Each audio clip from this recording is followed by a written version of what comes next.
Student, अपने topic को continue करते हुए इलेक्ट्रिसिटी में हमारा नेक्स्ट टॉपिक है कॉम्बिनेशन ऑफ रेजिस्टेंस।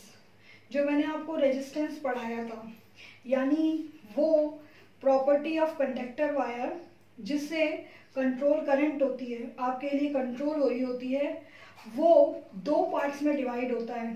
फर्स्ट होता है सीरीज और सेकंड होता है आपके लिए पैरेलल। इन कॉम्बिनेशंस को हमें डीपली पढ़ना पड़ता है क्योंकि एग्जाम में ये सबसे ज़्यादा आते हैं। एक्चुअल में होता क्या है, जो रेजिस्टेंस वायर है मैंने आपको बताया भी था, वो हम लोग किसी भी बैटरी के या सेल के अंदर आपके लिए किसी भी सर्किट के अंदर जॉइंट करते रहता है। इस तरीके से हमने बनाए थे बहुत सारे, ये आपके लिए इस तरह जॉइंट होते हैं। ये जो रेजिस्टेंस वायर आपके लिए कंबाइंड होता है, ये अलग अलग तरीके से कंबाइन होते हैं, जिसमें आपके लिए दो हमें डिवाइड है, सीरीज और पैरेलल। इन्हीं से फिर कॉम्प्लिकेटेड कॉम्बिनेशंस बनते जाते हैं जो आपको सीनियर क्लासेस में या धीरे धीरे हम पढ़ाते जाते हैं। तो आपके लिए सबसे पहले तो मैंने आपको बता दिया था कि रेजिस्टेंस क्या होता है, रेजिस्टेंस किस किस पे डिपेंड करता है, वो सब मैंने अपने वीडियोस में डाल चुकी हूँ। अब हमारे लिए जो टॉपिक है वो है कि किस आपके लिए पूरी दुनिया में हमको मालूम है अलग अलग इलेक्ट्रिकल डिवाइस होते हैं, सब डिवाइस का रेजिस्टेंस वायर अलग अलग होता है, सब में आपके लिए कंट्रोल करने वाली करंट अलग अलग होती है, सब में इलेक्ट्रिकल पोटेंशियल अलग अलग होता है। इन सब चीज़ों को एक साथ कंट्रोल करते हुए हमारे लिए एक स्पेशल टॉपिक बनता है जिसको हम लोग कहते हैं कॉम्बिनेशन ऑफ रेजिस्टेंस। एक्चुअल में कॉम्बिनेशन ऑफ रेजिस्टेंस क्या होता है बेटा, आपके लिए प्रैक्टिकली अगर हम इसको समझें तो आपके लिए जितने भी हमारे घर है मान लीजिए, उसमें आपके लिए डिफरेंट डिफरेंट कंपोनेंट्स लगे होते हैं, अलग अलग इलेक्ट्रिकल डिवाइस हम हमारी रिक्वायरमेंट के अकॉर्डिंग लगवाते हैं। सब में क्या एक सा ही करंट चलेगी क्या, एक से इलेक्ट्रिकल पोटेंशियल होगा? नहीं होगा, वो आपके लिए डिवाइड हो जाता है। हालांकि गवर्नमेंट आपके लिए सेम भेज रही होगी 220 वोल्ट, लेकिन करंट अलग अलग डिवाइस में अलग अलग होती रहती है। अकॉर्डिंग टू रिक्वायरमेंट बेटा करंट के और इलेक्ट्रिकल पोटेंशियल के हम लोगों ने इस कॉम्बिनेशन ऑफ रेजिस्टेंस को यूज करा था, और इसको यूज करते समय हमारे लिए एक टॉपिक बना इक्विवेलेंट रेजिस्टेंस क्या होता है। इक्विवेलेंट रेजिस्टेंस क्या होता है बेटा, एक सिंगल रेजिस्टेंस होता है which can replace any combination of resistance so that the current through the circuit remains same. बात को वापस समझो, आपके लिए घर में अलग अलग डिवाइस हैं, सब में अलग अलग रेजिस्टेंस वायर चल रहे हैं, सब में अलग अलग इलेक्ट्रिकल पोटेंशियल होगी, लेकिन हमारा टारगेट क्या होता है, हम उन अलग अलग रेजिस्टेंस का एक कॉम्बिनेशन बनाकर एक सिंगल रेजिस्टेंस वायर रिप्लेस कर देते हैं उसकी जगह। ऐसा नहीं आप हटा देते हो, नहीं, हम उस कॉम्बिनेशन में ही सिंगल रेजिस्टेंस लाते हैं और वो करंट की वैल्यू को क्या कर देता है, पूरे सर्किट में सेम रखता है, उसे हम इक्विवेलेंट रेजिस्टेंस कहते हैं। ये आपको दोनों कॉम्बिनेशन सीरीज और पैरेलल में निकालना पड़ता है। कई बार दोनों कॉम्बिनेशन कंबाइन करके आप एक कॉम्प्लेक्स बना देते हैं, तब भी इक्विवेलेंट रेजिस्टेंस ही निकलेगा। सिंपल मीनिंग ये होता है जितने वायर आपके सर्किट में यूज करे गए हैं उन सबको सॉल्व करते हुए उन्हें रिप्लेस कर देते हैं एक सिंगल रेजिस्टेंस से, और उसी को हम इक्विवेलेंट रेजिस्टेंस कहते हैं। अब हमारे लिए स्टार्ट हो रहा है सीरीज कॉम्बिनेशन, है ना। फर्स्ट हमारा कॉम्बिनेशन स्टार्ट हो गया सीरीज कॉम्बिनेशन। अब सबसे पहले तो आप समझ लो सीरीज पैरेलल क्या होते हैं, फिर मैं आपको इनका डिफरेंस पढ़ाऊंगी क्योंकि एग्जाम में मोस्ट ऑफ द स्टूडेंट इसमें कंफ्यूज हो जाते हैं। सीरीज में क्या होता है बेटा, जब हम लोग 2 और मोर देन 2 रेजिस्टेंस को जॉइंट करते हैं एंड टू एंड। जैसे मान लीजिए मैंने आप लोगों को कहा कि एक बच्चा अपना हाथ पकड़ो, एक पोल पे रखो, दूसरा बच्चा उसके दूसरे हाथ को पकड़ेगा, फिर जहां उसका दूसरा एंड होगा वहीं से तीसरा बच्चा पकड़ लेगा। यानी कि आपके लिए होता क्या है, जो रेजिस्टेंस वायर होते हैं उसमें जहां एक वायर का एंड होता है वहीं पर ही सेकेंड वायर की स्टार्टिंग हो जाती है। इस तरीके से वो जॉइंट होते जाते हैं, जैसे आपको मेरे वायर के अंदर दिख भी रहे होंगे R1, R2, R3 ये है। अब आप देखो जहां R1 का एंड हुआ है वहां पर से ही R2 जॉइंट हो गया, और जहां R2 का एंड हुआ वहीं से R3 जुड़ गया। इस तरीके से यहाँ जैसे ही एक वायर की एंडिंग देन सेकेंड की स्टार्टिंग होती गई। अब इसमें होगा क्या बेटा आपके लिए, ये आपका की है, ठीक है, ये आपकी टोटल इलेक्ट्रिकल पोटेंशियल डिफरेंस है।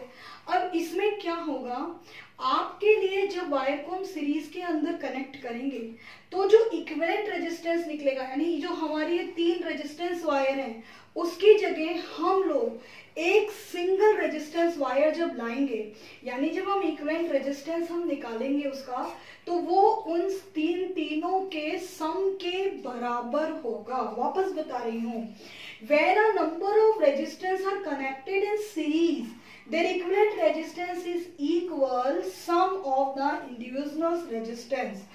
यानी कि जितने वायर आप यूज करो, मैंने तो 3 ही करे, मान लो आप 50 भी यूज करोगे, 60 करो, 100 करो, एज योर विश, जितने करना चाहो, लेकिन जब हम सीरीज में जोड़ते हैं तो जो इक्विवेलेंट रेजिस्टेंस वायर होगा, यानी मैं इन सबको रिप्लेस करके जो एक वायर लगाऊंगी वो इन सब के सम के बराबर ही होगा।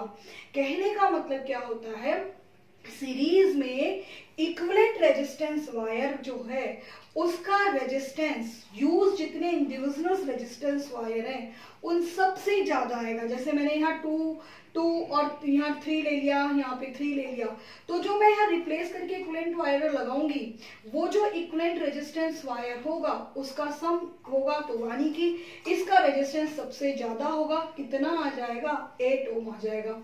इस तरीके से आपके लिए पहली चीज आपको समझ में आ गई कि जो हमारे लिए सीरीज होता है उसके अंदर सबसे पहली चीज आपके लिए क्या होती है, जो हमारा एक सिंगल रेजिस्टेंस इक्विवेलेंट वायर होता है वो इन सबसे ज्यादा होगा, यानी इनका सम होगा।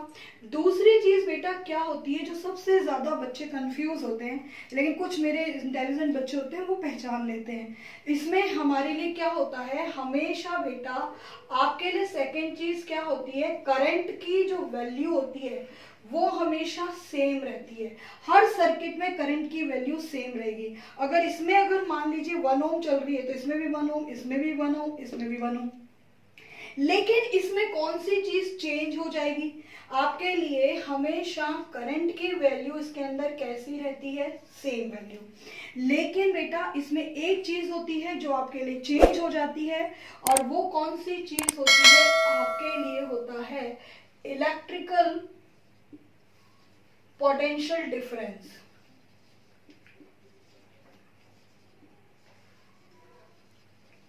यानी इसमें सबका V1 अलग अलग आएगा, इन सब ये V1 होगा, ये V2 होगा, ये V3, यानी कि इन सब में इलेक्ट्रिकल पोटेंशियल डिफरेंस अलग अलग है, लेकिन जितनी बैटरी हमने लगाई है उन सब के उस बैटरी के बराबर सम आएगा। यानी V1, V2, V3 का जब हम सम करेंगे तो जितने की हमने बैटरी ले, यानी हमने 6 वोल्ट की ली है तो 6 वोल्ट की ही बैटरी जितना इसमें डिवीजन होगा। हम किसी पड़ोसी से नहीं मांग के लाएंगे कि हमें 2 वोल्ट, हम लोगों के लिए जितनी हमने बैटरी लगाई है, यानी गवर्नमेंट ने अगर हमें 220 वोल्ट दिए हैं तो हम जितने भी डिवाइस लगा लेंगे, अगर हम सीरीज में लगा रहे हैं तो उनमें V1, V2 डिवाइड होता जाएगा, V3, V4, V6, लेकिन उन सबका डिवीजन जो होगा वो किसके इक्वल होगा, टोटल इलेक्ट्रिकल वोल्ट के इक्वल होगा, पर करंट की वैल्यू कैसी रहेगी, सेम रहेगी। अब मैं इससे इसका कैसे इक्विवेलेंट रेजिस्टेंस फाइंड करते हैं, कैसे फिजिक्स में इसका फॉर्मूला ड्राइव किया गया, वो आपको निकाल के बताती हूँ। अब देखिए डेरिवेशन कैसे होगा। आप लोगों को मैंने ओम्स लॉ पढ़ाया था, उसमें मैंने कहा था electrical potential is directly proportional to current. उससे हमारे लिए एक कांस्टेंट आया था, ठीक है, IR या आपके लिए RI, जो भी आपको याद हो। अब वहां सर्किट में देखो अलग अलग रेजिस्टेंस है, मैंने आपको कहा उसमें इलेक्ट्रिकल पोटेंशियल डिफरेंस डिवाइड होता रहता है इसकी तरह से। फिर हमारे लिए उसके अकॉर्डिंग क्या हो गया, V1 equal IR1, V2 IR2, V3 IR3। मैंने आपको क्या कहा था, इलेक्ट्रिकल पोटेंशियल डिफरेंस आपके लिए डिफरेंट होगा, यानी अलग अलग होगा। जब वो आपके लिए डिवाइड होगा तो वो टोटल बैटरी के बराबर ही होगा ना, इसलिए मैंने यहाँ T की जगह S लिख दिया। S का मतलब क्या हो गया, कॉम्बिनेशन, कौन सा, सीरीज कॉम्बिनेशन। तो Vs equal V1 plus V2 plus V3। अब हमने ओम्स लॉ की ये वैल्यूज जो रखी थी, Vs में थी IR, यहाँ IR को मैं IRS कर देती हूँ, V1 IR1 IR2 IR3। अब मैथ्स के फैक्टर के अकॉर्डिंग I कॉमन था, निकाल दिया, I से I को हमने क्या कर दिया, कैंसिल। ये जो हमारे लिए फॉर्मूला बना, वो जो हमारा सीरीज में इक्विवेलेंट रेजिस्टेंस आया, equivalent resistance in series combination किसके बराबर होता है, it is the sum of use individual resistance wire in the circuit. यानी कि सीरीज कॉम्बिनेशन में जो इक्विवेलेंट रेजिस्टेंस की वैल्यू होती है वो यूज सेपरेट रेजिस्टेंस वायर के वैल्यू से हमेशा ज्यादा आती है, यही कहलाता है सीरीज कॉम्बिनेशन।